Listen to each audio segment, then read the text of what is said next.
Good evening, everyone. Thank you for being here. Thank you to anyone who's watching.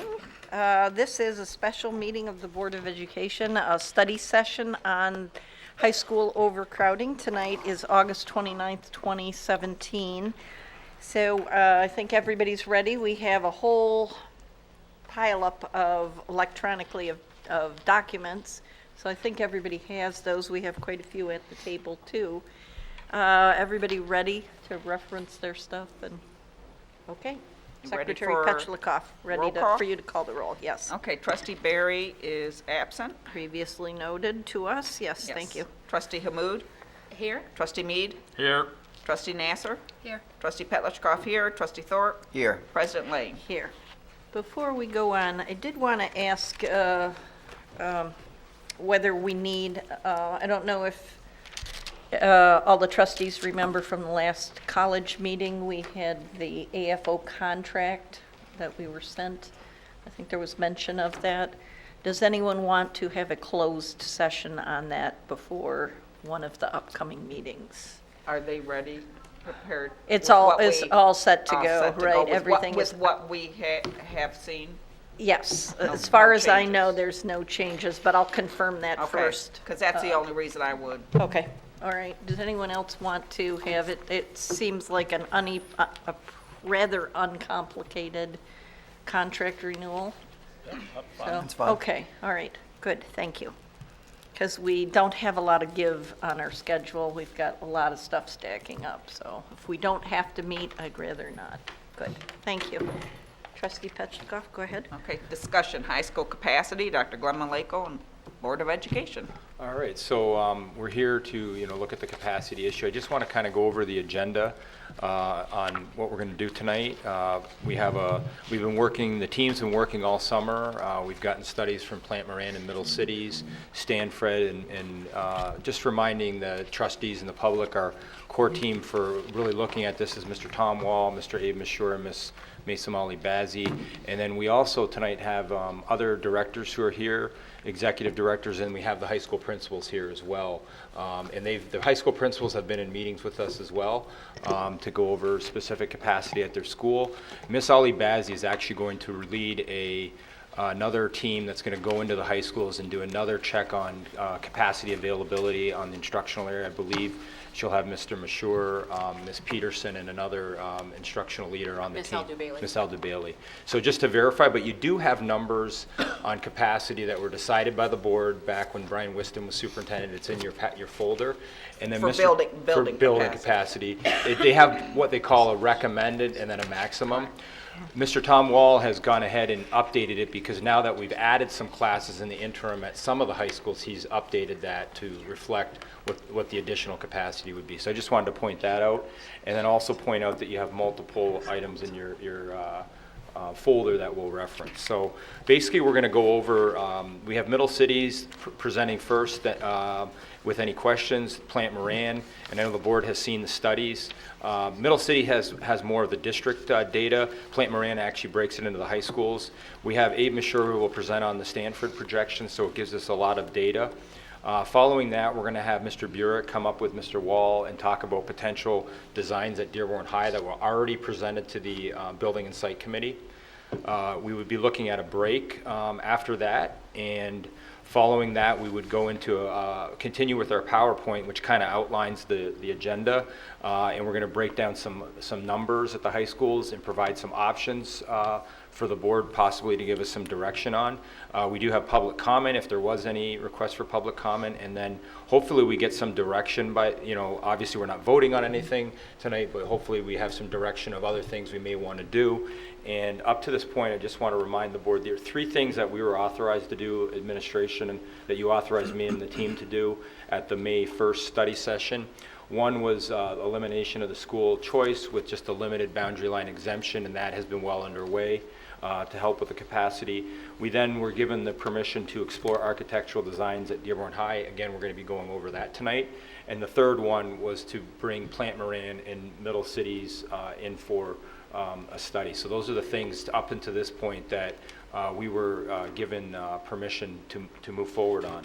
I'm going to let Ms. Ali Bazzi just mention on the projected timeline that she has. I'll let her kind of chime in.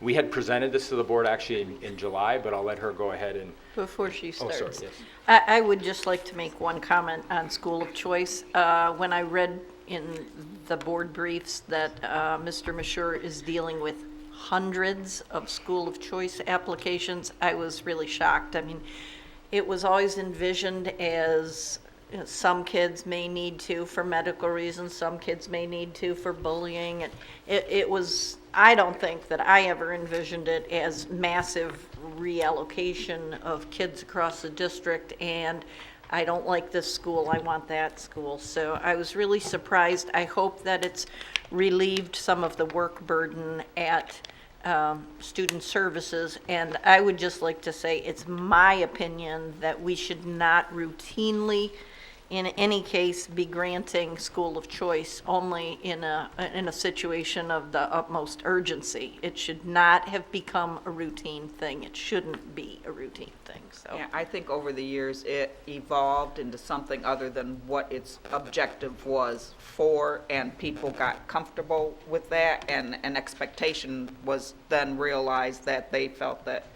it was something that they could request just because they wanted to.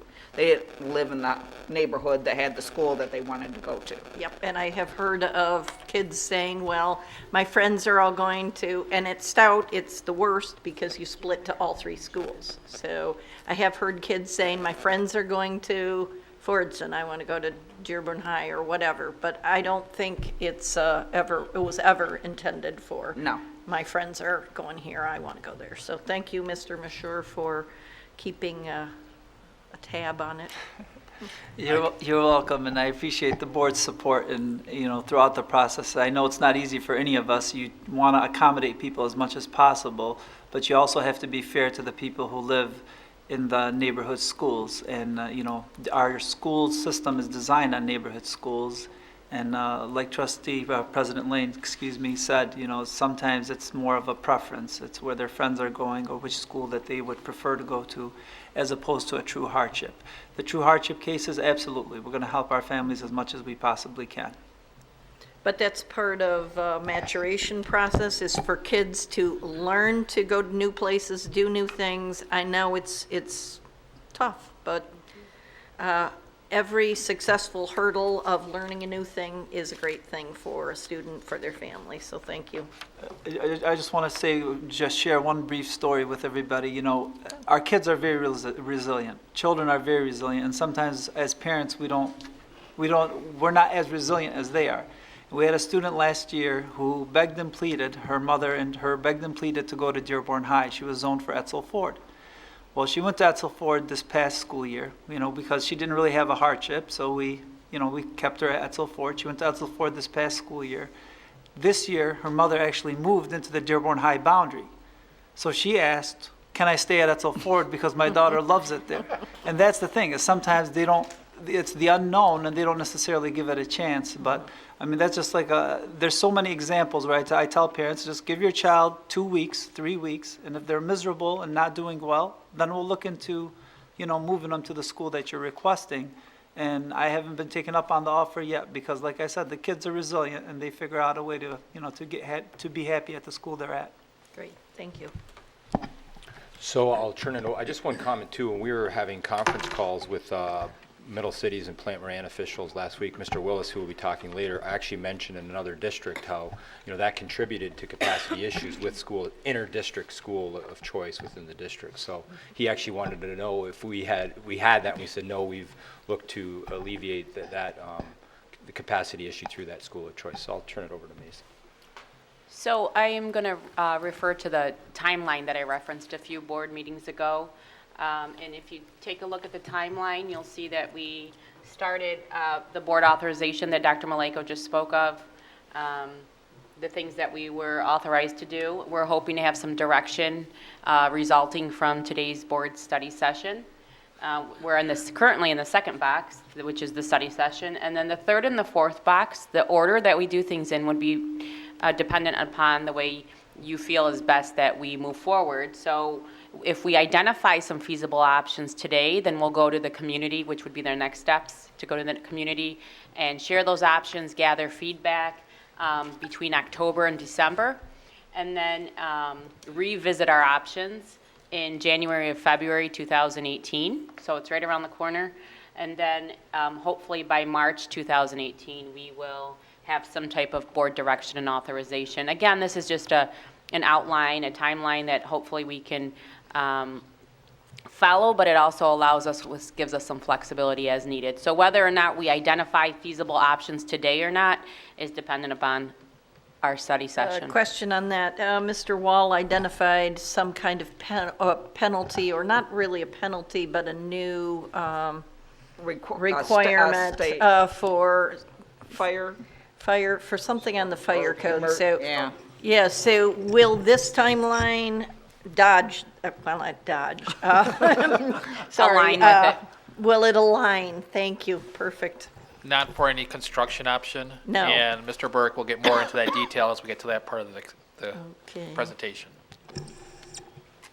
This would be more relevant to the boundary situation Okay. where we'd be going to the community. All right. So, all right, thank you. So we have, next, we're going to have the presentations from the representatives, and we're going to, I know on the PowerPoint it says the internal first, but we're actually going to go with Mr. Zuhlke from Middle City. So he's here right now. We want to welcome him. He's with Mr. Mustin, and our district is a Middle Cities member, so we do receive the benefits of membership, including the study, and he had worked, I know, with Mr. Mashur. So I'll turn it over to him to provide his presentation. We thank him for coming today. Well, thank you, and I appreciate the opportunity to be here tonight and the privilege of going first. So I'm here. My name is Dave Zuhlke. I'm with Middle Cities. In addition to working with enrollment projections, I also am the lobbyist for the Middle Cities Education Association. So I wear a few hats. We don't have a lot of staff, and so we share lots of responsibilities, much like we've had to do in schools as as positions have been cut.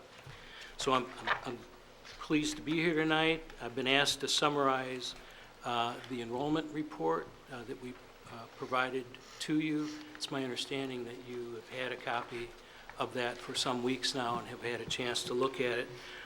I want to try and keep this presentation relatively short, but I do want to walk through a few parts of the enrollment report and then answer any questions that you might have. A little bit of history. The Middle Cities Education Association has been doing these enrollment projection reports for more than 25 years in Michigan. And in fact, we also do these not only in Michigan, but we do a number of these enrollment projection reports outside the state of Michigan, across the United States. As a benefit of your membership in Middle Cities, we provide these reports to you at no cost. It's part of your membership benefits. So annually or more frequently if needed, we provide these reports to you, and there is no charge. In fact, there is no charge for me being here tonight as well. So let's just get that out of the way. Thank you. Thank you. You're welcome. We do, however, charge other school districts who are not members of Middle Cities. In state, we charge $350. It's a nominal fee. We see this as a beneficial service to school districts in general, but outside of our Middle Cities districts, we need to recover some of our costs. It's not a real revenue generator for us, but it is an important, I think, service that we provide. Can I mention too, David, it's Sure. been great for me to be affiliated. I know Mr. Whiston has been part of that when he was superintendent, and just the networking. And the affiliation with Middle Cities was one of the reasons I was selected to go to meet with the Secretary of Education. So that networking has been invaluable to our district as we have moved forward. And they keep us informed on all political, sometimes it's issues in Lansing or at the national level, and a lot of times they do forward that information to the board in board briefs. Right. Thank you very much for that comment. We also are one of 4 enrollment projection services in Michigan that are authorized by Treasury. So I think you've got 3 of the 4 in Michigan here tonight to speak to your enrollment reports. So we're authorized by Treasury. When you go to bond or borrow or build or whatever, they ask for an enrollment report from one of the certified authorized providers, and we are in fact one of those. There are lots of uses for these projections. Enrollment trends, which is what you're taking a look at tonight, for building closures, for redistricting and so forth. These reports are also useful in terms of budgeting and financial planning, and can be used because of the projected enrollments. And you know that our revenue dollars from the state are based on our enrollment numbers, that this can be used very well for projecting and planning in advance your budget.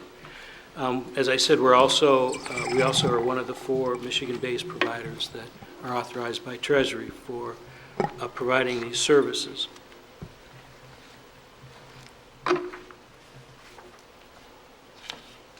So what starts the process? Am I ahead of myself here? Okay. So what starts the process? Well, you contact us. We provide a request form for you, and you provide enrollment data to us. I'd only just point out a couple of things. One thing is that, as you can see from this request form, we ask for 5 years of prior enrollment data, including your current. So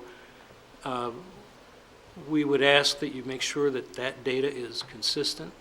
So in other words, we would not want you to provide data that's FTEs one year and head count the next. So it'll be important to make sure that all the enrollment data that's been provided is consistent in that regard. A lot of districts use the DS 4061. There'd be no reason for you to know that, but those are reports that districts file primarily in the fall after your 4th Friday count, 4th Wednesday count, or whatever we call it now, 4th Wednesday count. Yeah, and a lot of districts use that data for providing this information to us. Obviously, this is not an exact science, but it's a pretty darn good science in terms of projecting your numbers going forward.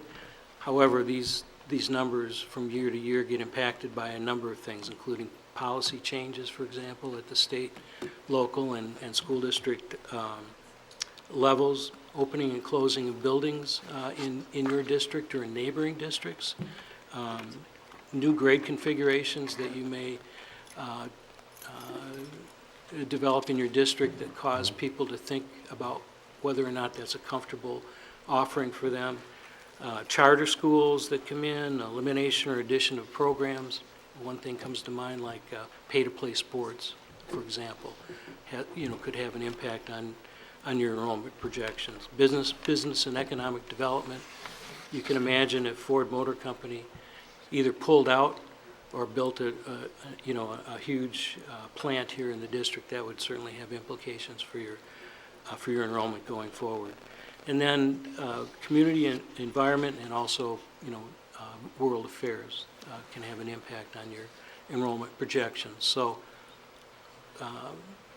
as I said, this is not an exact science. It is a projection, an estimate. It's based on a pretty good set of principles and methods, but realize that this is just what it is and can be affected in the future by lots of different things.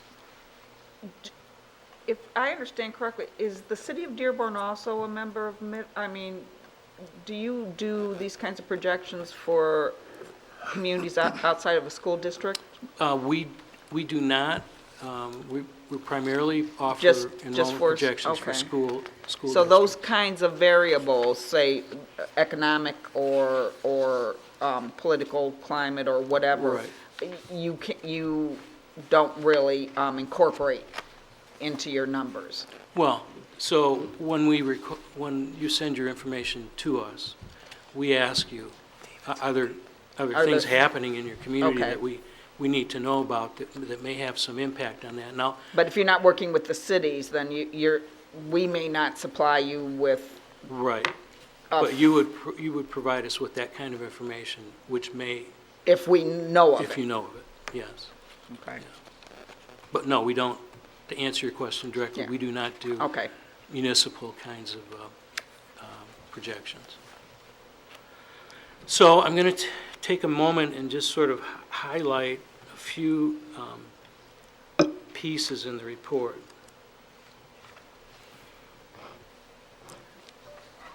I'll also add that I've handed out to you a couple of things. One is an interpretation guide, so that if you get lost or I totally confuse you, you have an interpretation guide there, a hard copy, and we can provide an electronic copy as well that explains most everything that's in the report.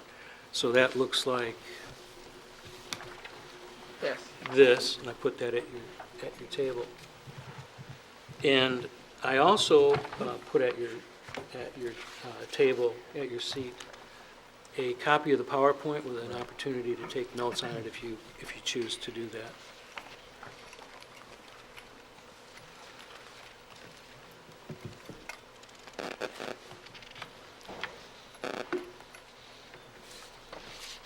So we use what we call the cohort survival ratio method, and it takes a look at students, at following students from one grade to the next.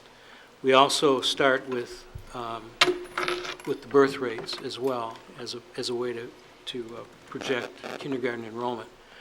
The slide you see is a slide of the table of contents. Those are the reports that are in your report. I'm going to mostly focus on method 1 for a couple of reasons, but I'll point out other pieces in table for method 2 and for method 3. So method 1 uses well, there's the birth rate. So we get the birth rates from the Michigan Department of Health and Human Services, and those are birth rates for Wayne County by year. And you'll see in the report how we use those birth rates, sort of a percentage of those birth rates that come to Dearborn Public Schools. That's how we start our kindergarten enrollment projections. The explanation of that can be found on page 1 of your interpretation guide, if you're following along with that.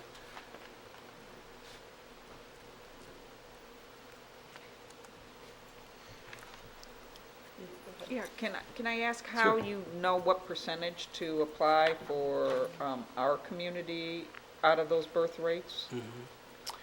It's based on the number of kids that show up over time.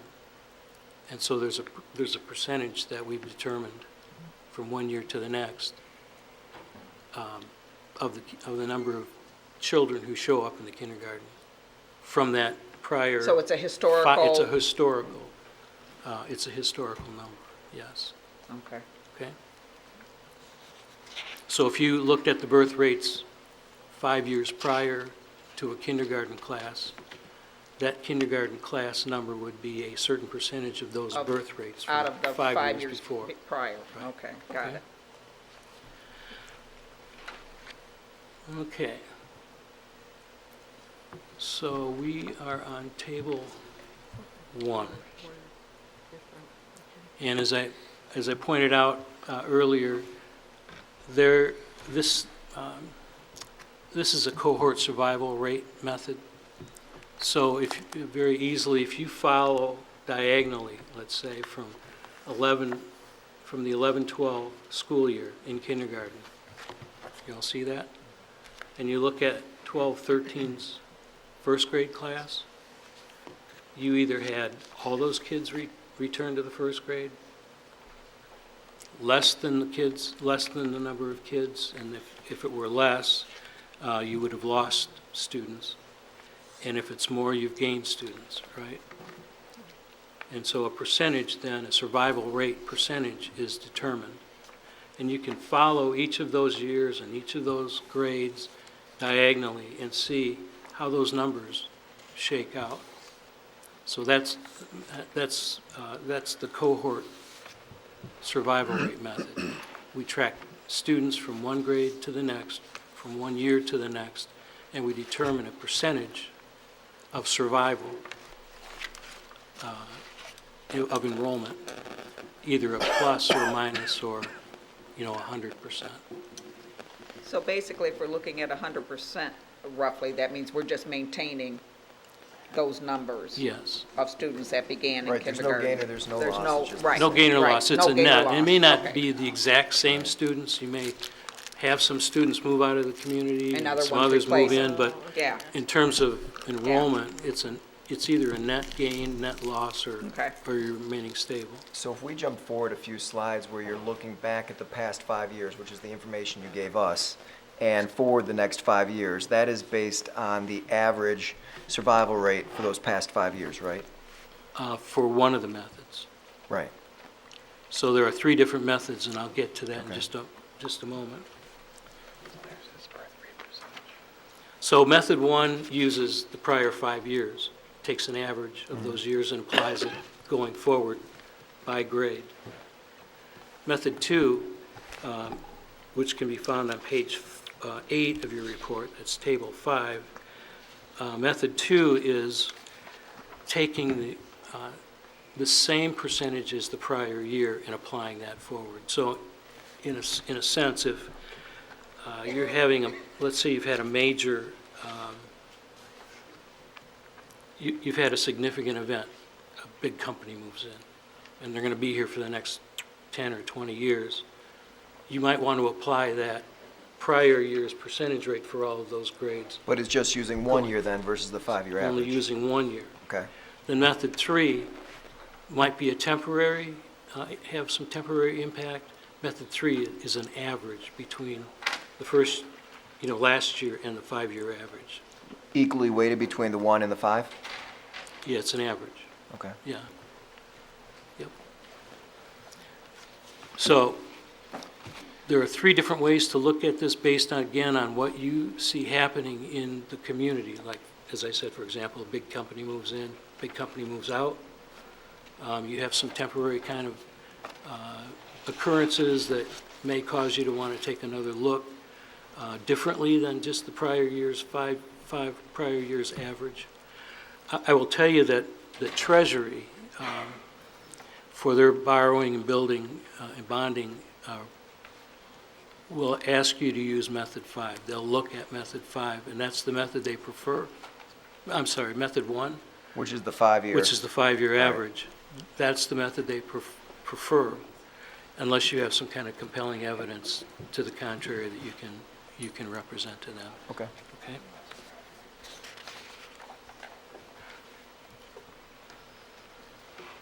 So again, method 2, this 5-year projection on method 2 is found on page 10 of your report. Method 3 is page 15. I'll just kind of quickly run through a couple of the slides here. We also represent it in a couple of different ways. Table 3, for example, takes a look at the prior 5 years, the current year, and then the projected years going forward. Just another way of looking at the same data. We've got charts and graphs that represent that as well, based on your grade configurations. So K5, 6, 8, 9, 12. And that is also, those charts and graphs are also available for both methods 2 and 3, and they're in your report as well. I don't see the need to labor through that. So, but table 11 is an important table for you to know about. Table 11 compares the projected numbers for a given year based on method 1, method 2, or method 3. And it compares those 3 methods projections to your current actual enrollment. and then takes a look at the difference between what Method 1 had projected for your enrollment for that year, what Method 2 projected, and what Method 3 projected, and looks at the difference between what you actually ended up with and what was projected under those three methods. And the reason that this is an important table for you is because it shows you which method actually got closest to projecting the actual numbers that showed up in your district for that year, so for 16-17.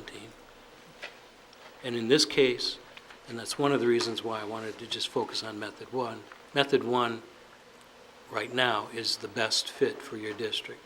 It does the best job, not a perfect job, but the best job of projecting your enrollment going forward. So the actual enrollment column is our numbers from the last school year.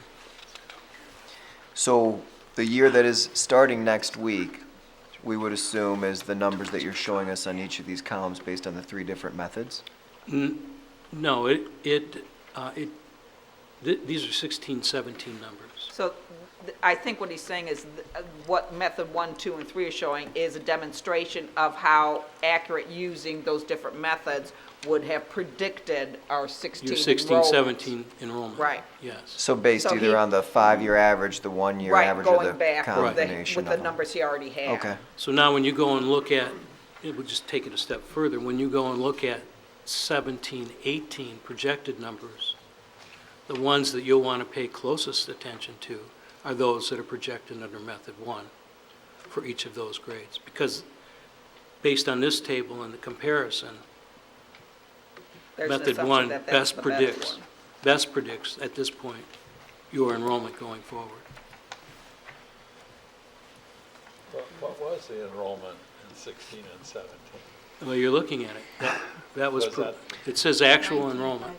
But that number doesn't match with what we had last year. No. We were at 20,800, Yeah. and this is showing 19,500. Yeah, I'll tell you. So again, not to get too complicated and deep on this, but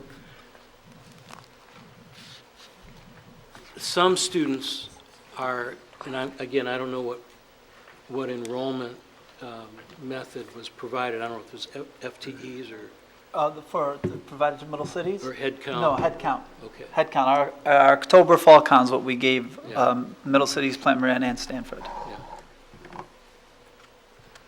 So depending on how you provide those numbers to us, sometimes, all kids are included. What we really look for is plugging kids who can be plugged into a particular grade, because that's what this method does. It tracks kids based on their grade. If you have ungraded students, for example, they're likely not Included in included that number? in these Well, counts. did I not read that you said that you were not including the special ed population? Could that, somewhere in here? Yeah. That was included in there. I know, but I'm saying in his report, it said that they weren't going to use those. No, that's a special ed FTE. That's Oh, different than that's special ed different. students. I didn't read it. Yeah, no problem. Yeah, Right, I'm just trying to figure out why there's a variance in the numbers. I right. hear you.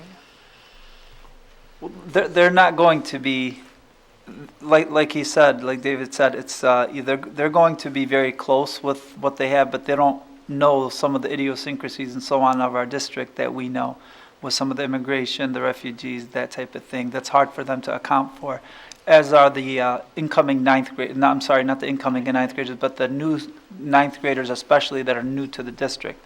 Like how many new enrollments we get. There's no way for them to account for that. I understand that. I guess what we're questioning, though, is this, we thought then that this actual number in the table The actual number should be should be 20,129. and it's not. Yeah. So that's why we're confused as to I hear you. where we lost 500 students, basically. Well, again, it depends on how you provide that information to us, and again, back to the original point, which is, however you do that, it needs to be done consistently from one year to the next for us to be able to make those, follow those comparisons. So, So, know, at least from this report and this data, that method 1 is your closest, best fit method for looking at the enrollment going forward. I might also add that there is a 10-year projected report in here for each of 3 of the methods.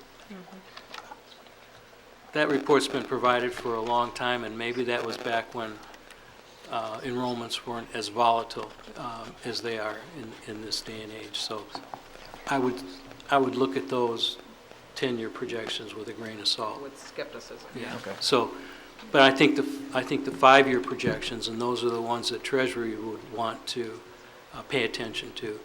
I think those are, again, they're fairly valid. Well, they're more than fairly valid. They are valid until and unless, some catastrophic or some other kind of significant event might affect these numbers going forward.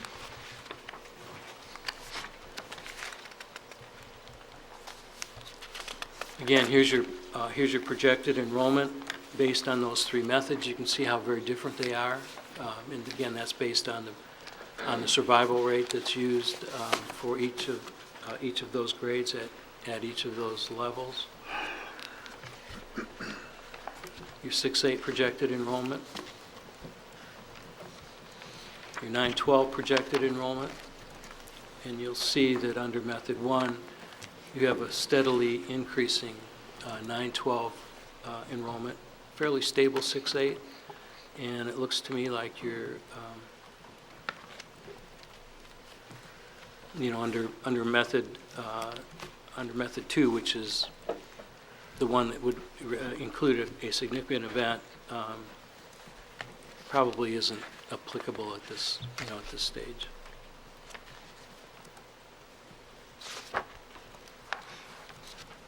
So, Anything else then? I don't know if you have any other questions. I wanted to try and keep it short and Thank you. less, try not to confuse you too much. The last slide, Dearborn Public Schools 16 and 17, K-12 projected enrollment. Method 1 is the preferred method. Yes, So from 16, 17, the projections are continuous growth, yes, with the highest growth 19, 20, but Yes. continuous growth, whereas the other methods show a decrease. yes, So you're recommending that we pay attention to method 1. method 1. So that's the bottom line. This is all K-12 all the way through. I mean, you got them divided up into different grades. Yeah, yes, you But the can, total picture is growth. yes, Okay. yes. So you can see, if you go back 2 or 3 slides as an example, you can see your 6-8 projected, you can see your K-5 projected under method 1. You have some decline in your elementary, Right. but you've got some increase, probably greater increase in your 9-12 that accounts Right. for that K-12 increase. Hence our problem tonight. Yes. Okay. I'm sure you'll figure it out. And hopefully this information will be helpful to you. I did provide, as I said, the interpretation guide. If you go back and wade through that, and have an interest, We got that electronically also. I do. We have Oh, it you do? also. We have Okay, it in 2 great, formats. great. Yep, thank you. All right, thank you very much. Yes, thank you. Thank you. Thank you.